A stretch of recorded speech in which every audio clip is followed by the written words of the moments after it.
और चलिए सीधे आपको लिए चलते हैं बीजेपी के प्रेस कॉन्फ्रेंस में क्या कुछ कह रही है बीजेपी, सुन लेते हैं। झारखंड का नौजवान अब अपनी हक और हुकूक की लड़ाई के लिए आगे आगे बढ़ा है। वो अपनी मांग के लिए संघर्ष का रास्ता तैयार कर रहा है और उन सभी लोगों के लिए भारतीय जनता पार्टी भी कंधे से कंधे मिला करके लड़ने के लिए अब तैयार है। हम उनकी लड़ाई को अपनी लड़ाई मानेंगे।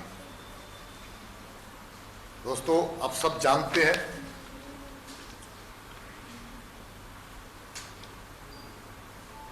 बारिश का समय हम लोगों के शास्त्र में कहा गया है कि पंछी का भी घोंसला को नहीं उजाड़ना चाहिए। यह शास्त्र सम्मत बात मैं कह रहा हूं, लेकिन हाल के दिनों में रांची में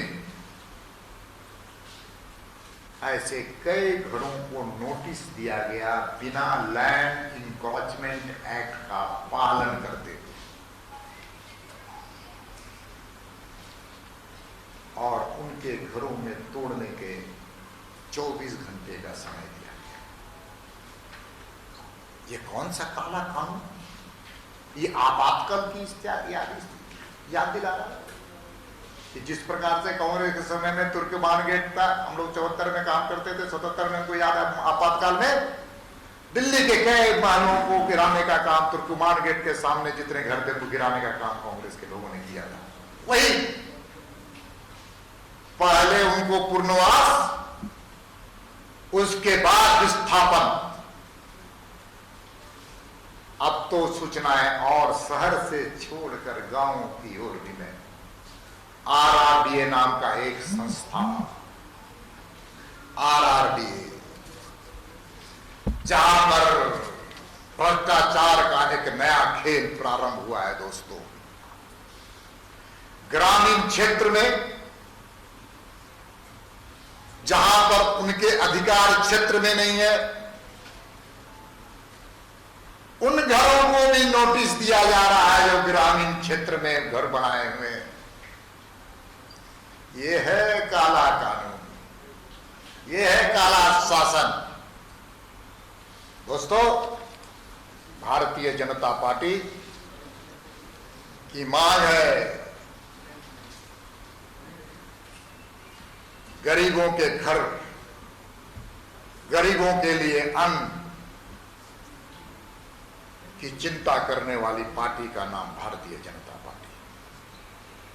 इसलिए कोरोना के समय में 80 करोड़ लोगों को 20 महीने तक अन्न देने का काम भारतीय जनता पार्टी के नेता और यशस्वी प्रधानमंत्री नरेंद्र मोदी जी ने किया है। दोस्तों, दूसरी तरफ ये सरकार गरीबों के खिलाफ, बेरोजगारों के खिलाफ काम कर रही है। दोस्तों, डीएमएफटी में पैसा पड़ा हुआ है, डीएमएफटी में 5000 करोड़ से पैसे ज्यादा पड़े हुए हैं, और ये डीएमएफटी का पैसा उस जिले के विकास के लिए, आपदा के लिए, आपदा प्रबंधन ने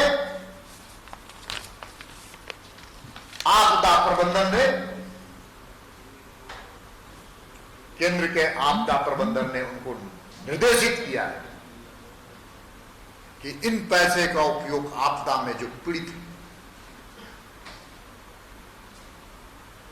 उसके लिए भी इसका उपयोग किया जाना चाहिए। लेकिन झारखंड की सरकार उस पैसे का इंटरेस्ट, सूद लेकर के काम चलाना चाहती है। दोस्तों, भारतीय जनता पार्टी लगातार संघर्ष कर रही है। जब से सरकार बनी है तब से जनता की आवाज, 3.5 करोड़ जनता की आकांक्षा और अभिलाषा के अनुकूल भारतीय जनता पार्टी, चाहे नौजवान हो, किसान हो, मजदूर हो, उसके लिए लगातार संघर्ष कर रही है। दोस्तों, इस कोरोना कालखंड में भी कोरोना के मापदंड को हम मानते हुए हमारे कार्यकर्ताओं पर 171 लोगों पर एफआईआर किए गए, लेकिन भारतीय जनता पार्टी का कार्यकर्ता सेवा ही संगठन के माध्यम से काम करने का संकल्प है, अंत्योदय को जमीन पर उतारने का संकल्प है। इसलिए हम लगातार संघर्ष कर रहे हैं, हम डरते नहीं ऐसी तानाशाही सरकार से, निरंकुश सरकार से, और हमारे कार्यकर्ता लगातार संघर्ष कर रहे हैं। और अब